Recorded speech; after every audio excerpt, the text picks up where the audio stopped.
Great. Well, thank you for coming, everybody. I think we are Yes, allegedly. we are now online as well. So welcome to those of you who are joining us online.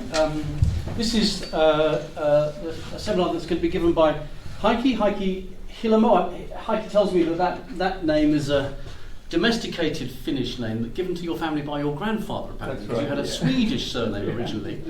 And there are 35 people in Finland with that surname? Yeah. So only 35 people have that surname. There we are. There's one of them here with us today. Heikki's son is also apparently... children, that's pretty a little... I was going to say something a little risque than that, which is that Heikki's son is also an academic. So when you do Google Scholar, his son now comes up with lots of citations and papers with the Hiilamo name. No. Just to say, so Heikki's been on a visiting fellowship with IPR these past few months. Started out actually looking at universal credit, but decided to shift your focus across to look at wellbeing economy framework, and in particular the commercial determinants health. And so a big welcome to all our colleagues who are from the new Centre for 21st Century Public Health and colleagues working on the commercial determinants of wealth of health project, the project that's up and running. So Heikki, I'll leave it to you to give the presentation. We'll have some time for questions and answers at the end. Over to you. Okay, thanks a lot, and thanks for coming, and thank you for this opportunity. So what I'm going to talk about today, it's not about research results. It's more like to inspire you and challenge you and to offer some new ideas for new approaches. I wanted to start with back in the late 80s. When I was a young student, I participated in the protest marches against the Euro missiles, and peace was a really big thing, and that's how I got to know the Bulletin of the Atomic Scientists. So you probably know that they have this clock, this doomsday clock, which is showing that how far we are from total destruction of the world. And I also like this because, you know, the atomic scientists, they once they had created this bomb, they thought that they have a social responsibility. So the job of the scholars is not just to find out the truth, but also take an interest in how the truth is used to improve the lives of people and the planet. And of course, while I was here these 3 months, I mean, there has been a lot of development, mostly very negative developments, and that's also inspired me to work on this topic. It's based on a book project I'm working on, and originally for another project which was funded by the European Union Recovery and Resilience Funds. So I'm going to talk about why well-being economy is needed and what is it about.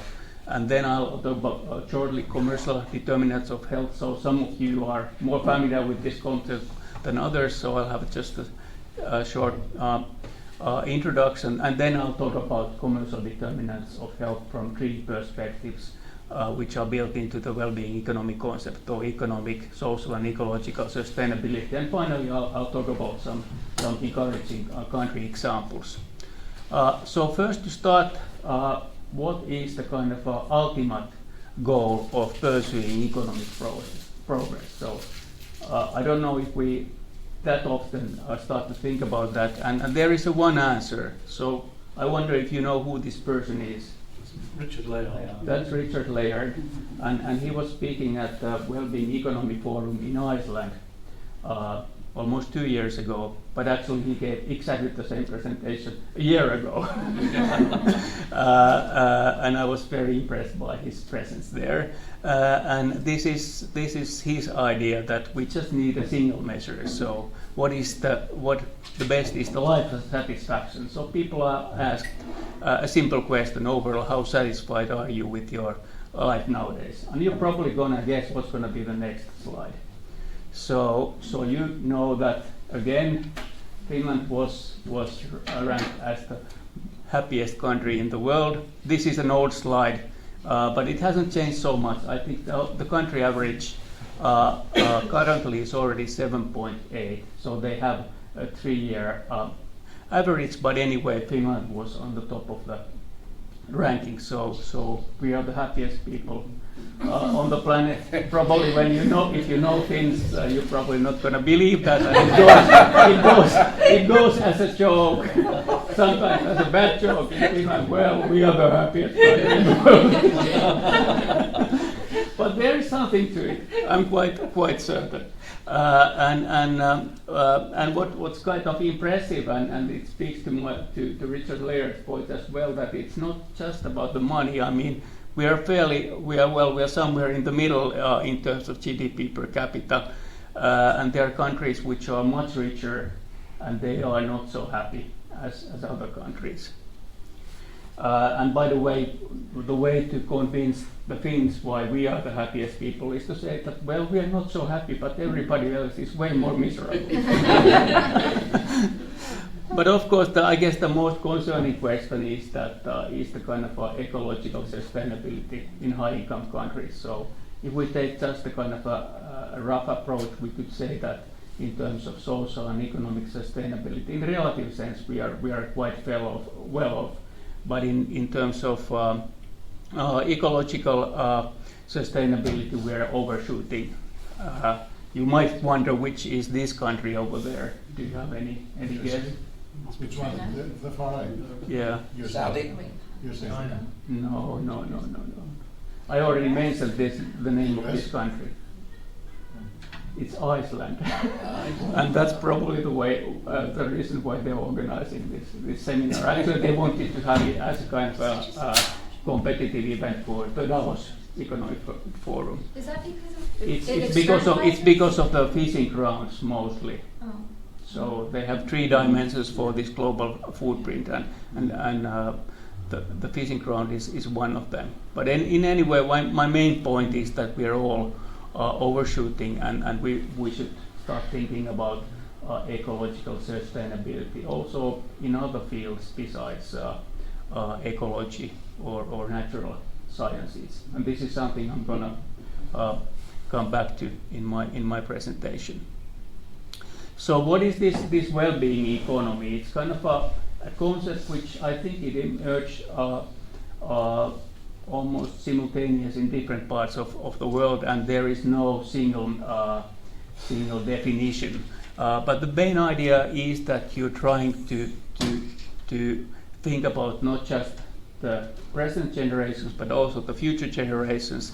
And there you think about current well-being also in terms of subjective well-being, so not just in terms of objective measures. And then you're interested in distribution of well-being, and then you have those 3 dimensions of sustainability. So sometimes we also have cultural sustainability and other dimensions, but this is focused on those 3. So it's a framework, an approach, or you can also think it as an economic model. And what's important here, and I'm not going to go deep into it, is that it's not the most radical approach to the current problems. So it doesn't problemize GDP growth as such, like other approaches, most prominently degrowth, which calls for a radical reduction of GDP in developed countries. And well, I see the kind of justifications for this kind of approach, but I think it's way beyond what's feasible in the frame of democratic governance.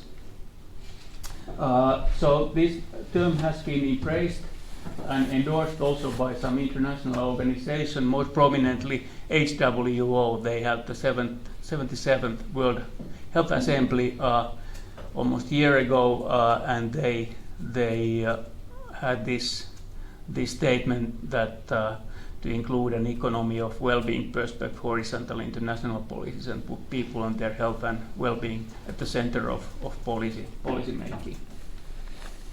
So this is the framework, OECD framework, which is almost similar. So they have measures for current well-being and resources for future well-being, and they have used this framework to produce reports for different countries. Of course, this is fairly complicated, but it gives quite good overview of the current state of affairs in different countries. So I mentioned that this has been promoted some pioneering countries. So I think the most prominent example is New Zealand, where they have economy of well-being framework and they set their national targets. Of course, that was much more in the agenda during the previous government period, but it's still existing, and they also have a well-being budgeting approach. So Iceland and Scotland also are quite prominent, so are the Netherlands, Italy and Wales. And Finland actually put this concept into the European Union agenda when we had the European Union presidency last time, 2019. So the idea is that we have those three dimensions, and if we want to have sustainable development, it should balance all those three. And then we have the bad guys. Actually, it took me quite a while to make this picture, because I tried to use ChatGPT and it wasn't working. But then I asked DeepSeek, please give me an instructions for ChatGPT to make a picture. that finally did the trick, and I'm quite happy with what I got.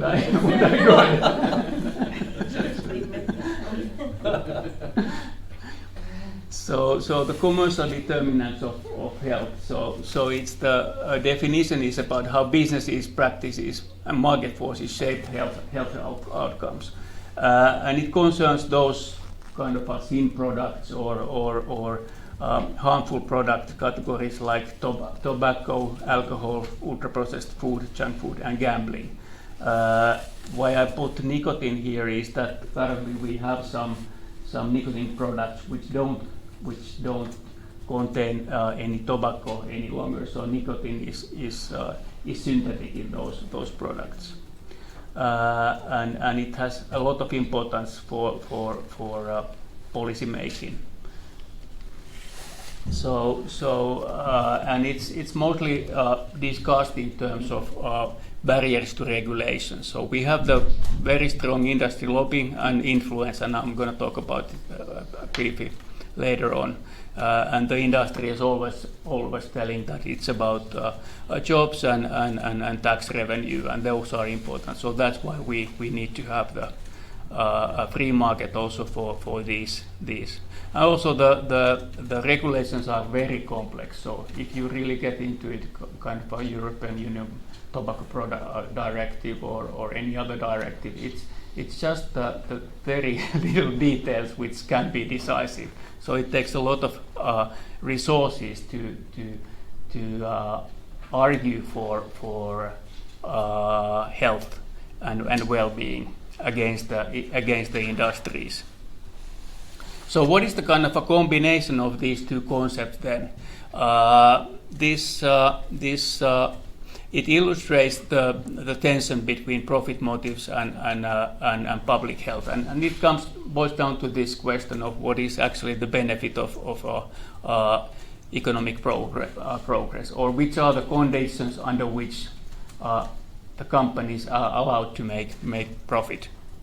And it also puts those tensions into the frame of economic and ecological assessments. So it's not just about social sustainability, it's also about economic and new ways to look at the economic sustainability and ecological sustainability. And it also, well-being economy also acknowledges the subjective dimensions of well-being. Whether those products are actually, I think that it's difficult to disagree with the fact that those products, they are giving people enjoyment, subjective enjoyment, otherwise they wouldn't consume them. But they are also, this argument is also used by the industry for market freedoms. And it also encourages preventive health policies and equitable outcomes. So most of the regulation concerning these products, it will have short-term negative economic impacts, like less jobs, less sales, less retail, and all that. But if you think about the overall effect in the long run, that's going to be positive. But this economy of well-being, it has this long-term perspective. So, and that's why I think it's relevant in the context of commercial determinants of health. So what are the long-term effects of the products? And then it's important also look at the distribution. Like mostly when we look at the kind of economic progress, economic indicators, it's about GDP or GDP per capita. But now we are with economy of well-being, we're interested in also disadvantaged populations. Why I got interested in this topic was, of course, when I talked with Anna, and also the fact that I have been doing research on 3 different areas. So as you see, first I started looking at tobacco. I studied, among others, the European Tobacco Directive and also the Nordic context and the tobacco industry's activities to undermine tobacco control in the Nordic countries. But since then I focused only Finnish case studies on alcohol and also most recently on gambling. So I have a kind of an overview of these areas, and also read quite a lot of papers produced by Bath University and Anna's team on these topics. I just wanted to give you an example of how the kind of a subjective well-being has been used by the tobacco industry. How many of you have heard about this frank statement to cigarette smokers? Is it just 2 people? Okay, so that was the first time in the US there were those mouse experiments, and they were very much discussed. I think there was a Time magazine article in 1954, and the smokers got concerned, and then the tobacco industry, they came together and they decided to form this unified front, and they said that we are competing with our product, but we're not going to compete on health arguments. And they said that this frank statement that they will find the ultimate truth about the health effects of smoking, and they're going to introduce this tobacco industry research committee. Later on, they wanted to take away the industry from the name, so it was just Council for Tobacco Research. And that was the kind of start of this conspiracy, and why I'm using the word conspiracy, that it was actually determined in a court case that they had committed conspiracy against the public. But they were telling that for more than 300 years tobacco has given solace, relaxation and enjoyment to mankind. So that was their idea too.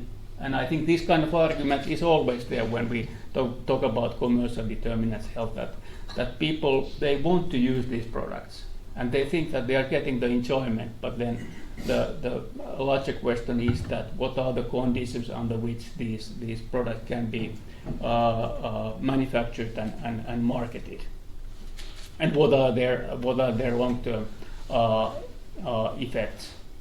So nowadays the industry, they really want to use the economic arguments. So they say that it generates jobs, contribute to GDP, it provides tax revenue, which is, they are telling that it's essential for national economies, especially in the lower middle income countries and those countries where they have tobacco leaf production. And they also say that they need to have this legitimate, or they need to have marketing freedoms, because otherwise, if they would not be there, there would be some illegal actors. And this is just a snapshot from Philip Morris International webpage, which gives you kind of an idea of how they talk about the benefits of, or the economic benefits of tobacco. So they're telling that the tobacco farming output is $50 billion a year, and total number of workers in tobacco manufacturing is 1.6 million workers, and there are 14 million points of sales and almost 1 million vending machines in the EU to sell the tobacco. And these taxes figures, I think it's too complicated to collect the information from all the countries. So they're just telling that it's going to be like 400 billions in the US for most from excise tax, and then a smaller portion from value-added tax. And then they say that there is this billion cigarettes which are illicit. And this illicit argument is used very much. That was also my finding from looking at the tobacco industry submission to European Tobacco Directive regulation. They're always telling and talking about this, and those are mostly unfounded, their arguments. But it's something which is sellable or easy to sell for the decision makers.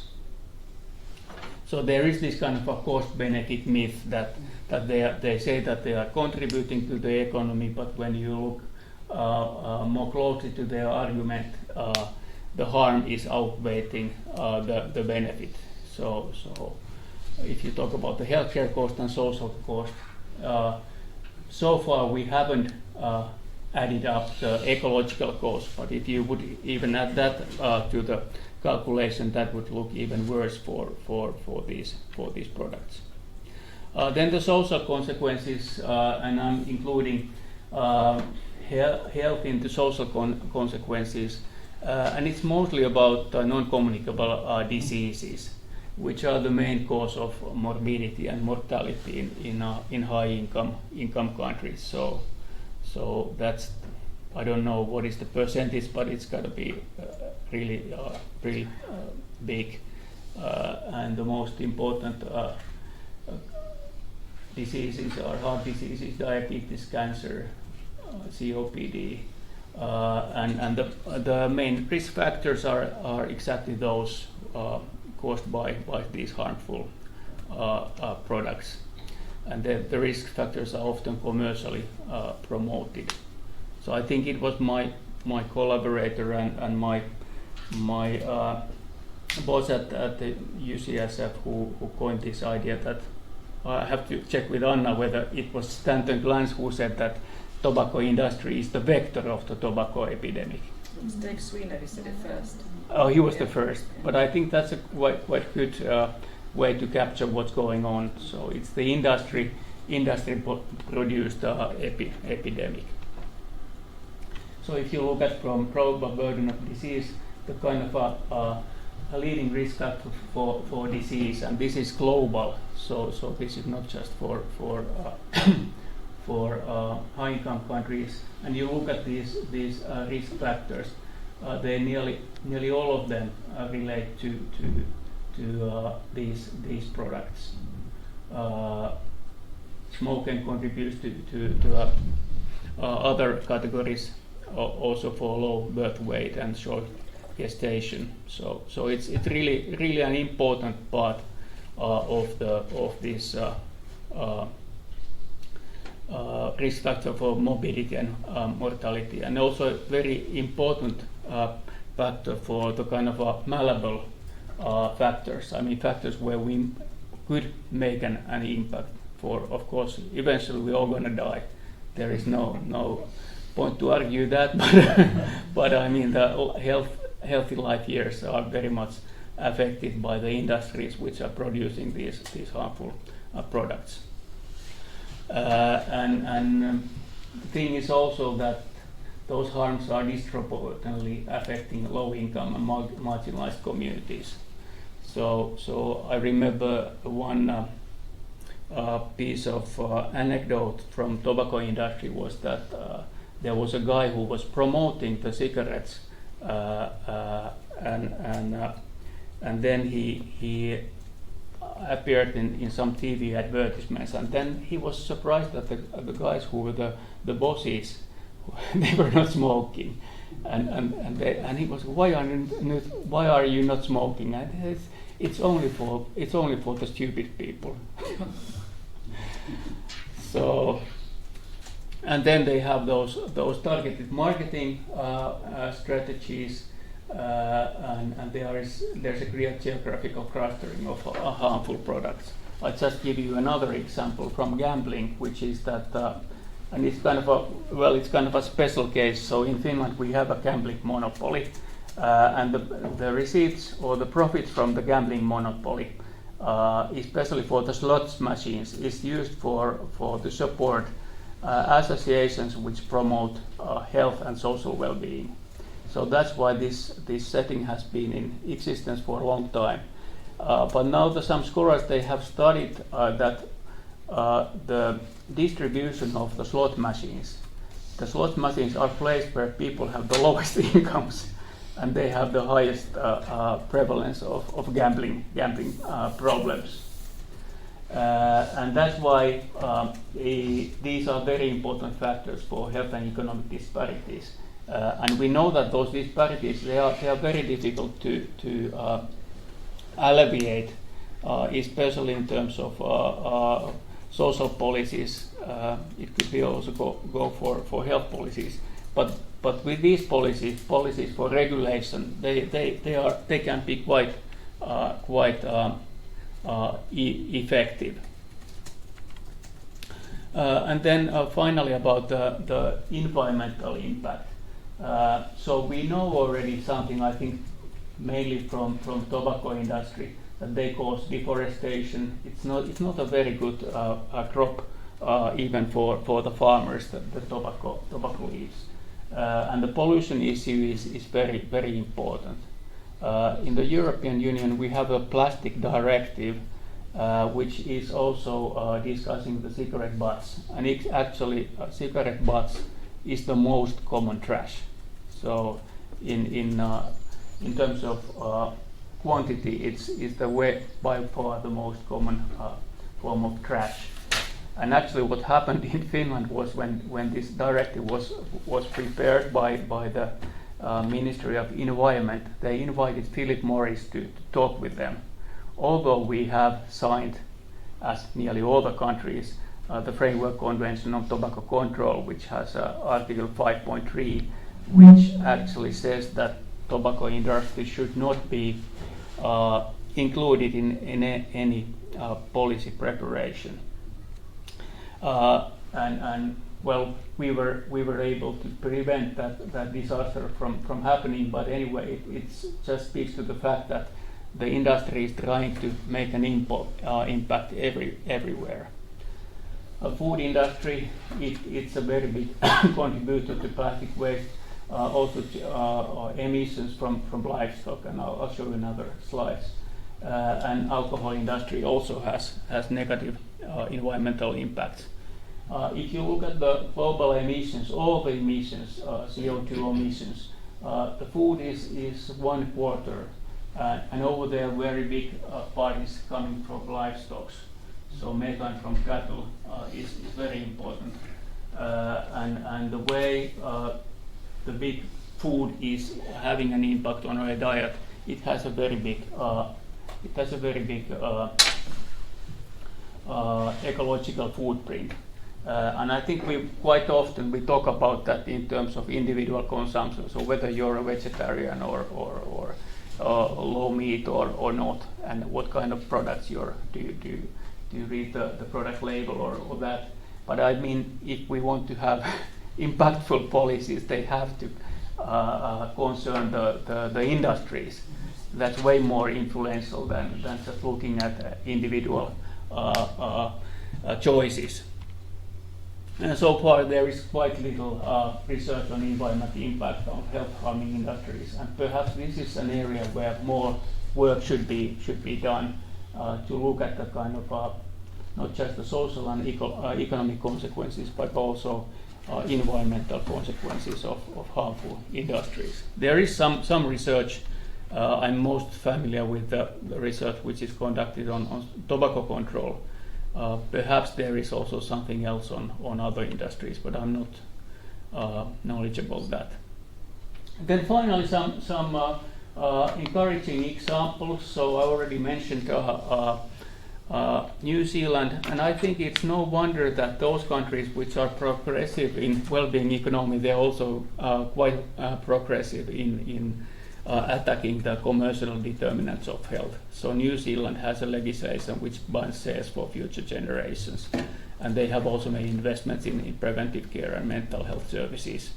Scotland had this minimum unit pricing for alcohol, and I think it has had quite good impact in reducing alcohol-related harms. So there are also some effort to regulate junk food marketing and pricing.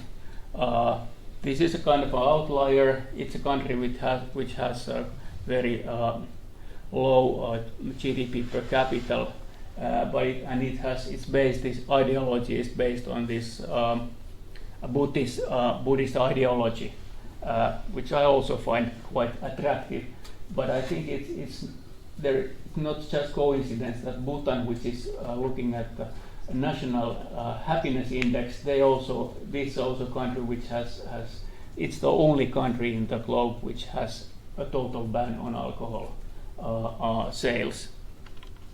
And then Nordic countries, Finland has a nicotine-free target for 2030.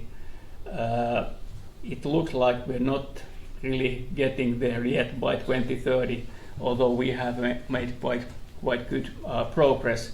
But we have an emerging problem with the nicotine pouches. So that was just one moment when our regulators were a little bit sleepy, and they didn't realize what was going on, and now we have got this huge problem with the nicotine pouches. And a similar thing happened in Iceland with the Juul, which was just extraordinary, because they didn't regulate this new type of a very strong electronic cigarette, and then it turned out that a great share of high school kids they were using, and they were getting addicted to nicotine. In alcohol policy, we still have the national monopolies, but not in Denmark, and they're mostly based on this total consumption model, thinking that alcohol-related harm is related to the overall consumption of alcohol. And alcohol-related harm is also quite interesting in the sense that there is this very strong economic argument that it's giving tax money, and I think one of the oldest taxes actually relate to the production of alcohol drinks. But then the social consequences, they are so many. If you just think about not just like how much you need to spend for policing, dealing with domestic violence, etc., etc. So that's why we have this state monopoly. Sometimes we think that it's also because of this long and dark winter, and that's the only way to get through the winter is to drink a lot of alcohol, and that's why we need the alcohol monopoly to control people's drinking. But now also this model in Finland, it's under heavy attack, and we don't actually know what's gonna happen. Currently, the key issue is whether it would be possible to sell wines in grocery store. It's not allowed at the moment, but if it will be allowed, it'll mean in practical terms that the alcohol monopoly is gone, because the alcohol monopoly, retail monopoly, is based on the idea that you have your own monopolized outlets, retail outlets. And if people are getting wine from the grocery store, they just can't sustain this network of retail outlets, and the monopoly will collapse. So that's currently what's going on. As for gambling regulation, we also have state monopolies, but they are also changing because of the big changes happening in the market, especially in online gambling, since it's no longer a kind of a domestic issue, because people can access the online gambling sites, and that's why Sweden has moved into a licensing system, and Finland is also about to have licensing system, which is very much advocated by news media, because they think it's going to be a big source of revenue to advertise the license holders' online gambling products. The new front for regulation, I think it concerns obesity. So there are some ideas like front of pack labeling, sugar and fat taxes. Actually, our government, since we have the big problem with the public debt, public funds deficits, they introduced, or they had a bill for sugar tax, but then the sugar industry said that in my hometown, which is called Lahti, they said that we're not going to establish the factory which we have planned if you're going to introduce this tax, and suddenly they changed their plan, although it was actually in the government program. So this is a new area for regulation, and I think this area is important for the big food or for the junk food industry and for the food. But it's more, I think it's also a kind of a issue of kind of economic structures for food production, whether they are local, whether they employ more people, or is it just kind of a heavily industrialized and branded and just one type of food. And that has implications for employment and other economic measures as well. We can also think about international coordination. This HWO Framework Convention on Tobacco Control could be a model for other areas as well. I mean, as things are now, it doesn't look very likely. So multilateralism is really having heavy blows. But I mean, it shouldn't discourage us. I think it's a very good example for. It could be a very good example for other product categories as well. So moving forward, we could use taxes to regulate and to have an impact on those harmful products, and think about subsidies, because the thing is that many of these big industries, they are also subsidized through tax money. And instead subsidize health promoting industries, perhaps also local industries. And strengthening regulation, education, and enforcement are important. But so is also the collaboration with academics and policymakers. And here I'm coming back to my first point with the atomic scientists. So as a social scientist, I think we have kind of a responsibility to think about a sustainability. And I think this well-being economy framework, also in the context of commercial determinants of health, offers some quite promising and bright opportunities. So that's where I end, and I thank you for your attention.